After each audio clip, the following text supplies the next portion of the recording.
ஸ்டாலின் ஆட்சியில் இந்து அறநிலைத்துறையில் கோயில் காசுகள் கொள்ளைகள் பல விஷயங்கள் எனக்கு உடன்பாடு இல்லை. பட் மற்றபடியாக இந்த துறையில் தப்பாக பண்ணாரு, எதுக்கு எடுத்தாலும் கருணாநிதி பேரை வச்சாங்கிறத தவிர நல்ல திட்டங்கள் இல்லைங்கிறதுனாலையும் கெட்ட திட்டங்கள் ஏதாவது பண்ணாங்கன்னு உங்களால் சொல்ல முடியுமா? பெரிதாக ஒன்றும் இல்லை, ஏன்னா பணம் கிடையாது. ஸோ இவரால் விஜயாலும் பெருசாக ஒன்றும் பண்ண முடியாது. பட் விஜய் கொஞ்ச காலத்துக்கு ஹனிமூன் பீரியடில் இப்போ அந்த 1000 இந்த வீட்டுக்கு கரண்ட் ஸ்கீம்லேயே என்ன சொல்லிட்டாரு, 200 யூனிட்னா 500 யூனிட்டு கீழேன்னு ஒரு செக் வச்சுருக்காரு. ஸோ இன்னும் நேற்றைக்கு 1000 ரூபா மகளிர் உரிமை திட்டத்தில் சில மாற்றங்கள் செக் வைக்க போகிறேன்னு சொல்லி யாருக்கெல்லாம் 60 வயசுக்கு மேலே போனால் அவங்கெல்லாம் மகளிர் உரிமையிலிருந்து வயதானோருக்கு சேர்க்க போகிறேன் ஓல்டு பென்ஷன் ஸ்கீம்லன்னு சொல்லி வயதான இப்படி.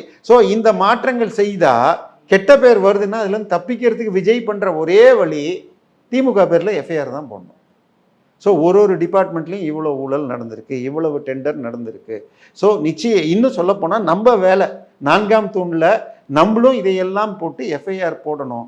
பிஜேபி அவங்க எஃப்ஐஆர் போட்டால் இடி உள்ளே வரணும். ஒரு எஃப்ஐஆர் 25 கோடி இது பேங்க்குக்கு ஏமாத்தினார்னதுல தான் KN நேரு பேரில் இத்தனை எஃப்ஐஆர் வர வேண்டியது.